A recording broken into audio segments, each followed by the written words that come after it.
Bonjour et bienvenue dans ce séminaire de lecture d'un ouvrage de psychanalyse. L'idée est d'entrer dans un questionnement quant à la pratique de la psychanalyse. Depuis maintenant quelques semaines, je propose de suivre pas à pas ce premier livre de Christian Fierens intitulé « Logique de l'inconscient, Lacan ou la raison d'une clinique » paru en 1999. Pourquoi revenir à cet ouvrage ? Pour deux raisons. D'abord parce que l'auteur invite dès ce premier livre à une remise en question fondamentale de la pratique de la psychanalyse, et ce faisant, il amène des questions vraiment audacieuses qui sont directement issues d'une lecture très rigoureuse de l'enseignement de Lacan. Ensuite, il me paraît pour le moins éclairant de revenir à cette première parution en la faisant résonner avec ce qui est devenu au fil des ans une œuvre très abondante. Il peut être en effet très intéressant de souligner la manière avec laquelle Christian Fierens questionne la psychanalyse dans Logique de l'inconscient, Lacan ou la raison d'une clinique, en tenant compte de ce qui se dit dans ce livre plus récent. Il est notamment un point qui n'a cessé d'être affiné et affirmé par lui. Il s'agit de la fonction du signifiant dit lacanien. Cette question est tout à fait centrale dans la mesure où la façon d'entendre ou de recevoir le signifiant conditionne toute la pratique de la psychanalyse. Il vaut en effet la peine d'y prêter attention.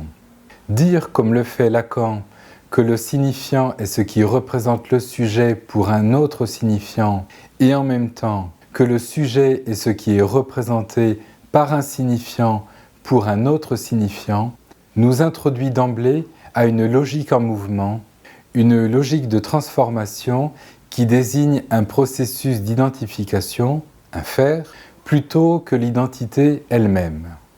Ce n'est pas pour rien que cette question ouvre le premier chapitre comme nous l'avons vu.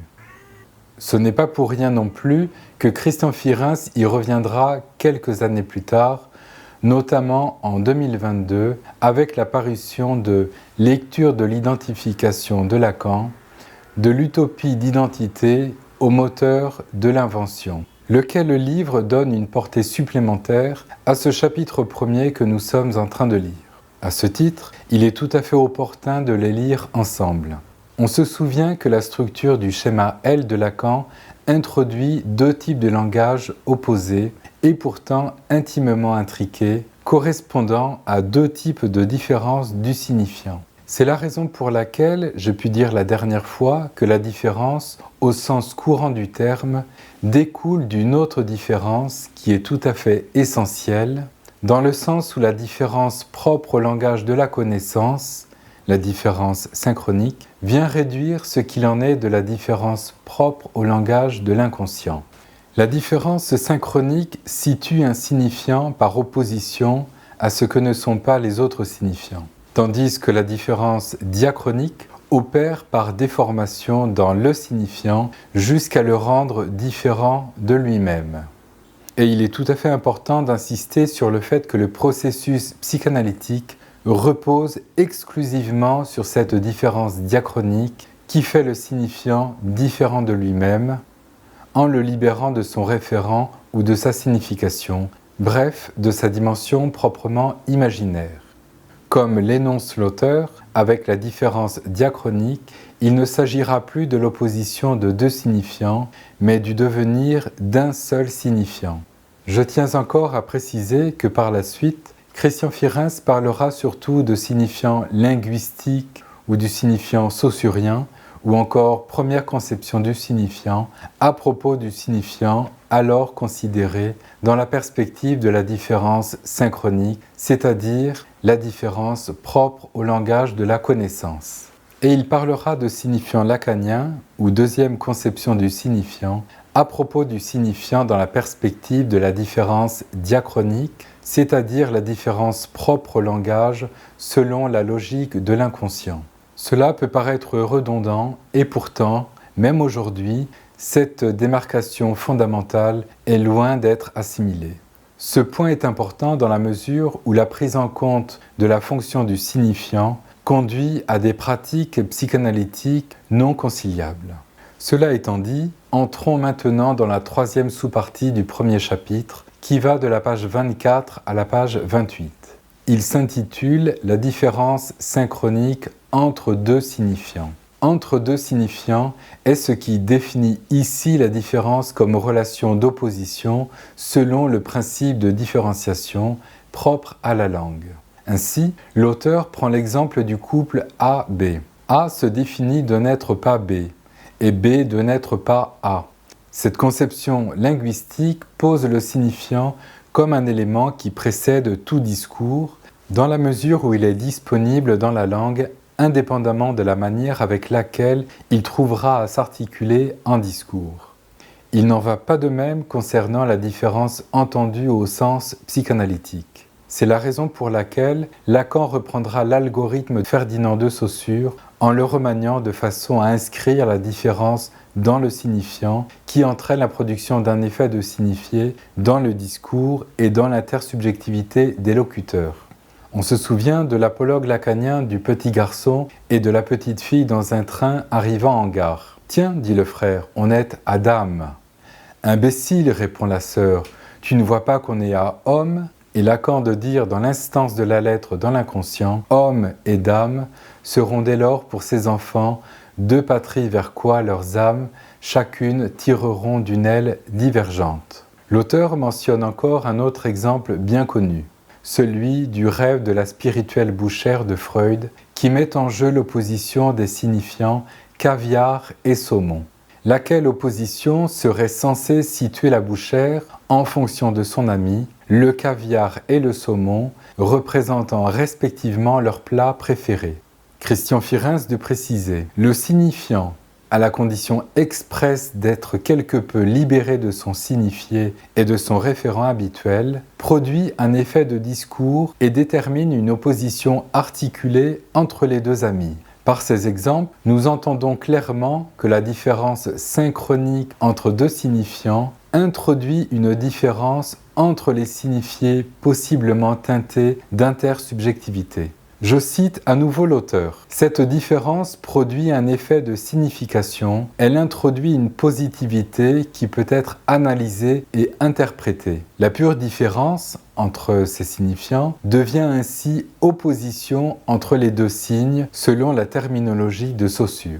C'est en ce sens que je disais la dernière fois que la différence est réduite ici à une opposition qui produit une différence dans le signifié. Cette précision est tout à fait importante. Deux signifiés sont respectivement déterminés à partir de la différence synchronique entre deux signifiants. Et ceci a des répercussions très concrètes pour la pratique de la psychanalyse. Pour bien le mesurer, je propose d'aller à la lecture de l'identification de Lacan, de l'utopie d'identité au moteur de l'invention dont j'ai parlé plus haut. Tenant compte des indications de Lacan, Christian Firens sensibilise à cette approche de la fonction du signifiant S1, S2 à partir de la double boucle du 8 intérieur qui permet la formation du cross-cap et de la structure du fantasme. Au risque de le dire un peu vite, un signifiant S1 quelconque initialement chargé de signification se répète, devenant ainsi un signifiant S2 différent de lui-même qui fait la place au vide dans le grand autre, à savoir S de grand tabaret. Tout l'accent est ici mis sur l'opération d'effacement, qui est au cœur du processus psychanalytique, en tant que le vidage de l'imaginaire ouvre la voie pour une production métaphorique. Le vide en S2 ainsi créé est central. Il est ce sur quoi repose tout le processus de la fonction signifiante. Tout dépend déjà de ce S2 et de son épuration. Considérer le signifiant selon la différence synchronique ou la différence diachronique change radicalement la manière de recevoir et d'entendre ce S2. Il y a ainsi deux façons bien distinctes de concevoir la fonction du signifiant en psychanalyse, et donc deux visées qui n'ont rien en commun. Avec la différence synchronique, le signifiant S2 est considéré comme un signifiant nouveau, différent de S1, qui accompagne la production d'un signifié, à savoir ce qui fait la dimension imaginaire du signifiant. Le déplacement métonymique d'un signifiant à un autre se développe continuellement jusqu'à former une chaîne signifiante, soit le tort du sujet enlacé à celui du grand autre. Chaque tour de bobinage produit un déplacement métonymique où un signifiant S1 mène à un signifiant S2 qui, au tour suivant, conduit à S3 et etc. et ce, indéfiniment. Tandis qu'avec le signifiant au sens lacanien, d'après la différence diachronique, il s'agit au contraire de soustraire la dimension imaginaire entretenue par la structure des torts enlacés. Ne pas considérer cette différence, c'est manquer la véritable portée du dynamisme de l'inconscient en réduisant la psychanalyse à une pratique névrotique où l'interprétation dépend toujours d'une conception phallique du monde. À l'inverse, il convient d'accentuer le mouvement d'effacement toujours déjà là entre S1 et S2 pour viser le rien du trait unaire en S2. D'après cette réceptivité, le signifiant ne devient pas un autre signifiant. Il devient autre, c'est-à-dire différent de lui-même. Il apparaît alors que le processus psychanalytique change totalement de perspective en s'inscrivant dans ce mouvement d'effacement au cœur de la fonction signifiante. Quelques questions pour terminer. Dans cette perspective du signifiant lacanien, peut-on continuer de soutenir le déplacement métonymique comme processus de la cure psychanalytique dont on dit généralement qu'il est le mouvement du désir qui insiste jusqu'à donner consistance à une chaîne signifiante?